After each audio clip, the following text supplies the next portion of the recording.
We'd have a lot of fun things, like after school we'd have swimming, like step, dance, rowing, basketball, soccer, a lot of fun things. We'll have home ec. I've always wanted home ec, but we don't have that at my school. We'll have wood shop and just a lot of fun things that are like available for anybody to go to. There would be no uniform and students wouldn't be kicked out of class for laughing or telling a joke unless they were really not focusing on their work. And it'd be just, you could pick whatever class you want, kind of like college.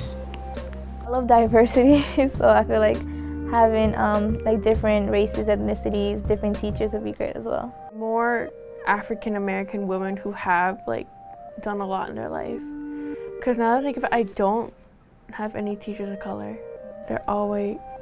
People don't believe that. I think males in the classroom are really distracting.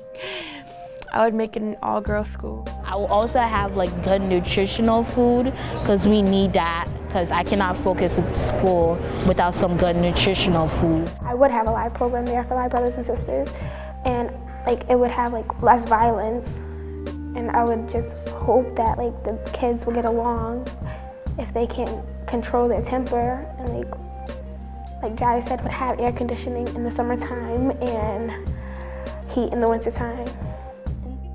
Classes that are focused on different cultures besides the US and Europe.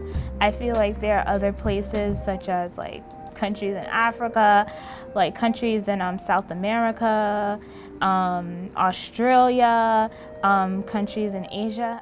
Science and math, and they would also have support like if you got pregnant or if you need like tutoring. We need to all get to know each other because I feel like black girls have there's a lot of black on black crimes and black on black drama, and I feel like we should all come together as one, because one, like the negative side is we're giving ourselves that negative side. Nobody's doing it to us, you're doing it to yourself, and I feel like a lot of people don't see that. A teacher that had a silver plate given to them all their lives, and I'm a student that's struggling and they're giving me advice. It's like, how would you know? You never been through it. Like, I understand that you're on the outside looking in, but you never really been able to experience it. So I feel like I want teachers who experience the same thing that they experience. Stuff that you should be aware of, a health and fitness class, like stuff a lot of people don't get to talk about at home or don't feel comfortable talking about at home, and make sure all the girls know that what's talked about in school stays in school. I feel like they should learn about diseases and sicknesses that occur a lot in African Americans, because a lot of students don't know about that. How to protect yourself when having sex, and what to do, and how do you know you're ready for sex. I would have to have like teachers who care, you know, not teachers who are just gonna pass students along to the next grade and be like, well, they're out of my hands now. Like, I feel like that is one of the biggest things that schools need, teachers who care. A successful school teaches the kids inside the classroom and outside the classroom, you know, everything that they need in order to be success outside of the school. When all of the adults truly believe that all of the students can and should succeed and that it's their job to make that happen, and don't give up on that, then they start to transfer that to the students, and you create a peer culture where it's about mutual success, and students are helping each other to succeed and calling each other out when their behavior is pulling other students back. I want to graduate at the same time you graduate. I want all of us to walk across the stage together, so I'm going to help you to do what it takes, and I want everybody to pass the MCAS. Like, even if you don't pass with high, if you pass with a high needs improvement or something, you still pass. It was like, you still have chances to graduate, and I just want to see all of them graduate and have, you know, be successful and stuff. I would ask for the resources and action, you know, to actually make the program successful.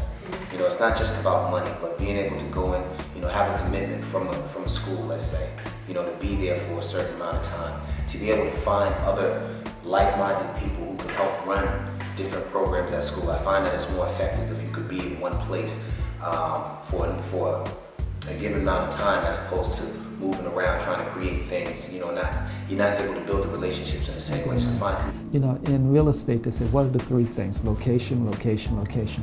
For me, when in working in schools, I think the thing is relationships, relationships, relationships. You have to have relationships with the kids, have to have a relationship with your staff, and relationship with, you know, with central office. The district really needs to look into social emotional development programs, because what they're doing is not working.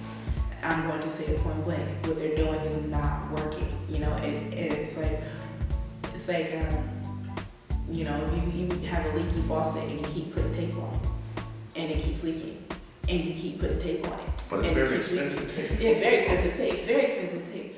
At what point do you call a plumber? At what point do you call a plumber? It's when students feel like they can be themselves and not have to just go through school anonymously and you know, struggle by themselves, or if they have a victory, like not have anyone to celebrate it with. I think that they need to feel like they're known. Have like decompression blocks or something, like chunks of the day where we just talk about what's going on. What's making today hard for you? Is it hard to learn today? Why? What are you being distracted by? What's on your mind? What's in your heart? What boy is driving you crazy? What did your mom say last night that hurt your feelings? When's the last time you seen your dad? I know there was a shooting in your neighborhood last night. Did you know any of the people involved? Did you know somebody who got hurt? Are you feeling sad today? All of these questions that don't get asked typically in the typical school setting. And now as a senator, I have the opportunity to visit a lot of schools. And so you see a huge sampling. And I become I'm convinced school culture is a huge piece of the puzzle. And it's I think probably got to be as much, you know, more art than science, right? We can't give a prescription from the State House about how do you foster a strong school culture. But that's a huge part of the answer. And I think that school leadership is, in turn, a huge part of that puzzle of how do you get strong school culture. And you can tell in the first 5 minutes or so when you walk into a school, the schools that have a strong culture, where all of the faculty and the staff are on the same page with one another and working on teaching the same values and the same standards of behavior and standards of achievement to the students in the school, and schools where every classroom is its own island, and that there's not a shared culture across the school. So I think that's a really important piece.